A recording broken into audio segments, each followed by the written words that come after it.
So the basic concept of thermal cooking, like we said, is retain heat cooking.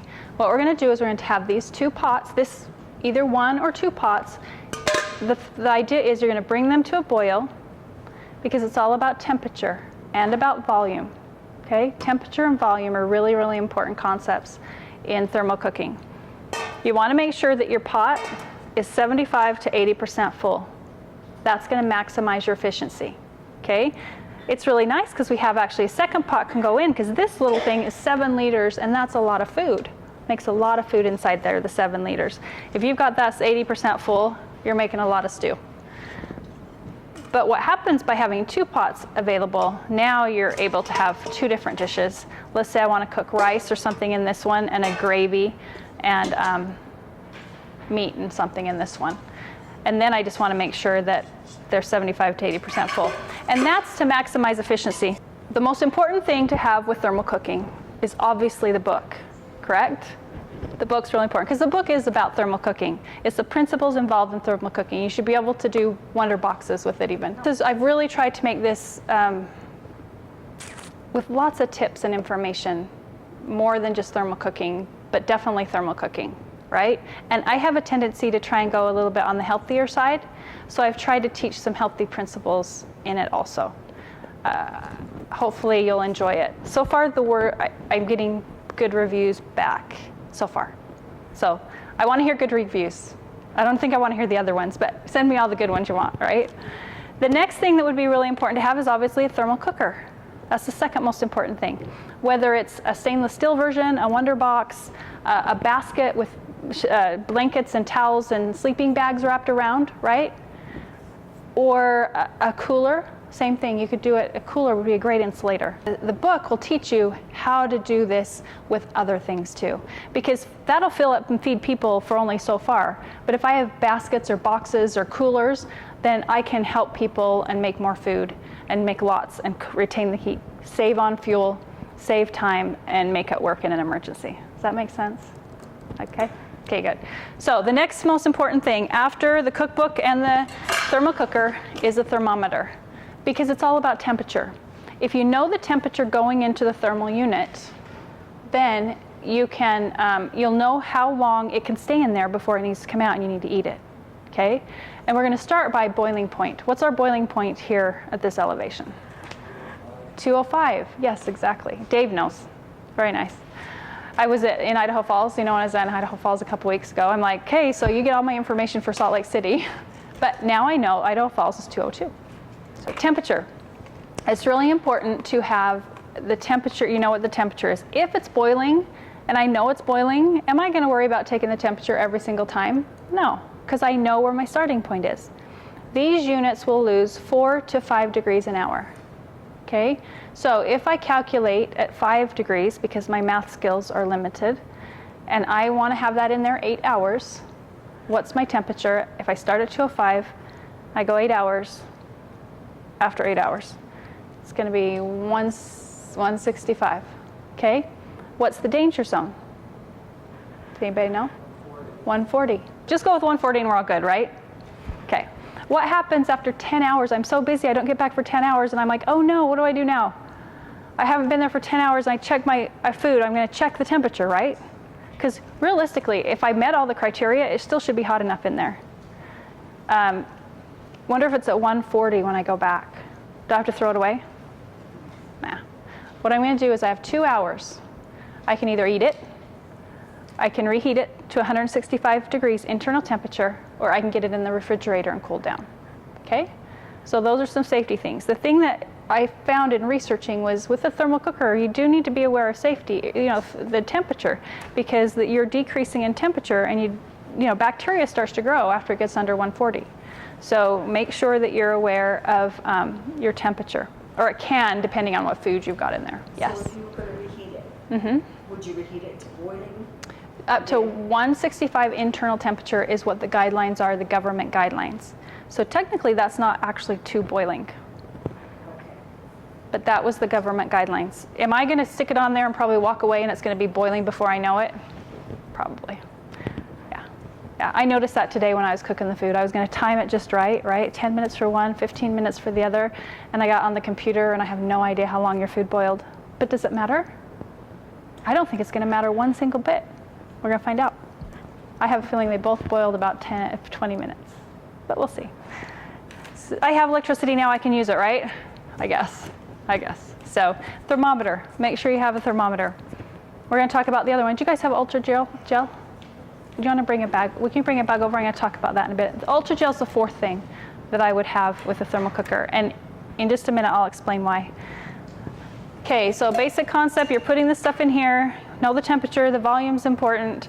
You got to have liquid in there. It has to come to a boil. Something has to come to a boil. It doesn't have to be water. It can be your food, but it can also be water, right? So just remember, something has to come to a boil. And then safety. Another safety thing that I always, besides temperature, that I've noticed a lot is I am always burning my fingers, okay? And the steam, if you open this thing and the steam comes off there and burns you when you're putting it in or when you're taking it out, just be careful. Use a hot pad. I have a tendency to try and be impatient, and especially when I'm standing up here in front of everybody, that I don't use a hot pad. But it does burn your fingers. So that's the other safety thing. Okay, so the first section in the book is what, where, why, when, and how. I think I said one of those twice, but it's okay, you get the gist. That's what the book's about at the beginning, the blue section. Then I go into food storage and how we can utilize food storage with a thermal cooker, and it sort of teaches the next principles as you go along with the food storage. So we're going to start by simply boiling water, right? Here's our pan, we're going to put some water in it, and freeze-dried and dehydrated is the best way to teach about boiling water, because that's all you need to cook it. Right? So in the book, when you get your book, you can see there's a section that they look like these. They have charts on them, okay? On this one side is the fresh ingredient recipe, and it teaches you how, when you're using fresh ingredients, how to utilize it and use it in the thermal cooker. On the other side, I've converted this recipe over to freeze-dried and dehydrated meals. So then you can make up your own jars. You can put them in Mylar bags, whichever way you'd like to put them up. But you can put them up. And then in the back of here, every time I get to this part, I look at my jar and realize I don't have a label on it. Because in the back are all the labels.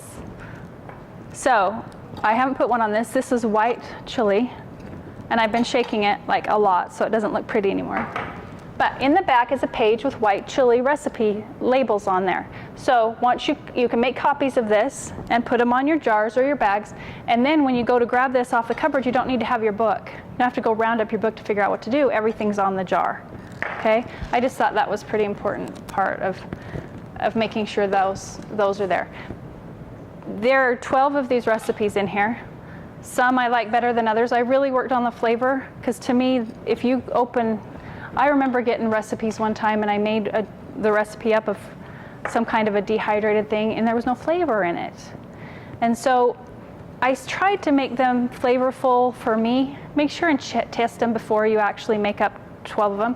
Which reminds me, those charts, the first one is how to do one jar, and the last column is if you buy this much volume, then you can divide it and it fits exactly into 12 jars, or pretty close into 12 jars. So it teaches you the volume you need to do 12.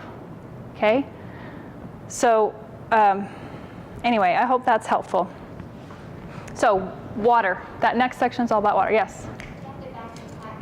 I would either do that or put an air packet in it. The air oxygen packs, you can put those in there, or you can vacuum the air out of them.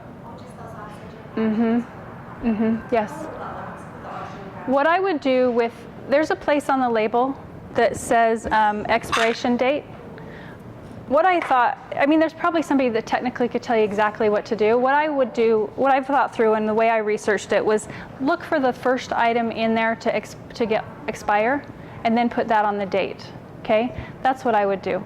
I've read several things about how long, because once you open the can of freeze-dried stuff and it decreases in, but I'm thinking there's going to be something in there that's not that far away, and so whatever that item is, put that date on there, and then use it by then. Good? Okay.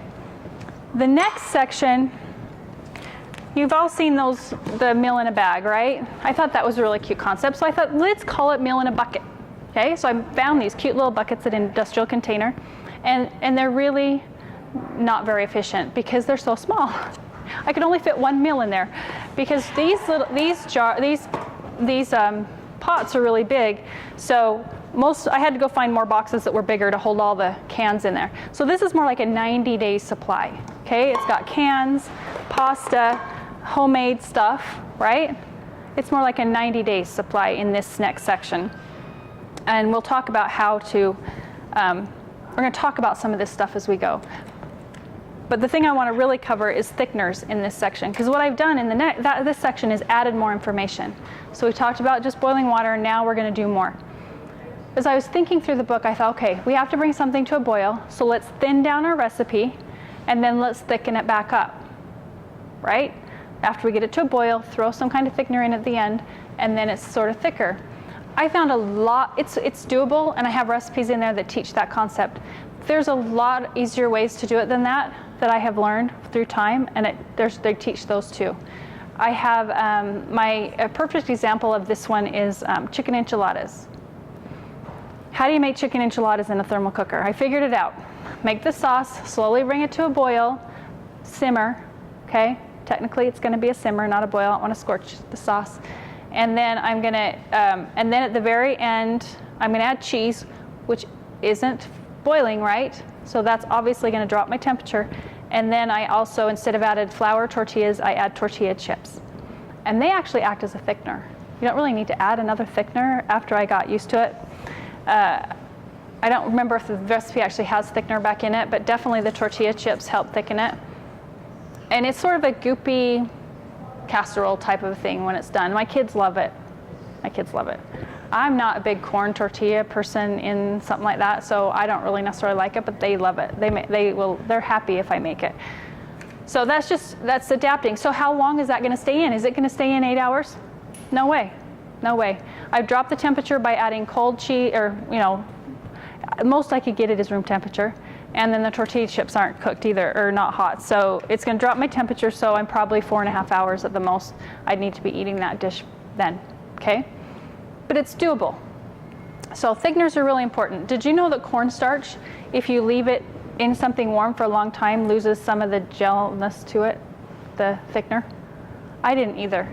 And I went, no wonder when I put some gravy in here, and I actually cook it pretty good, so it's actually pretty thick, and then I leave it in for 5 or 6 or whatever hours, it's sort of thinner than when I put it in. I didn't grasp that. I'm like, why is that doing that? And then when I read that, I'm like, oh, so that's why. But cornstarch is cheaper than ultra gel. But ultra gel I love because it thickens in cold or hot, okay? And it also, I can add it at the end. So I use the cornstarch, which is less expensive at the beginning, and then, not that this is hugely expensive and it goes a long way, but I'm always trying to save where I can. So at the end, I'll just add this and let it stir and stick it back in for just a couple minutes, 5 minutes it needs, and then everything's nice and thick. I notice pot roast, it's really handy because you have so much liquid in a pot roast, it really is nice to add that little bit of thickener at the end and thicken it up. Even though I have gravy packets in it, it was still always a little bit thinner than I liked. So I really like Ultra Gel and how efficient it works without clumping. Let's talk about meats. When people say, how long do you boil your stuff for? I always learn from the very beginning, base it on meats. This right here has freeze-dried meat, which I don't count as a meat, right? Technically. It is meat, but in a minute or so boiling, it's gonna be fine. I get distracted, so usually I always boil these longer than a minute. But technically, you'd only need a minute to boil this, stick it in there, and it would retain the heat. And it would cook it fine for freeze-dried and dehydrated. If I have chunks of meat, it's a 2-minute boil. So let's say I put my olive oil, onions, garlic, peppers, saute them in the pot, add some meat, toss it a little bit, and then add the liquid, bring the liquid to a boil, then I start my time once it's to a boil.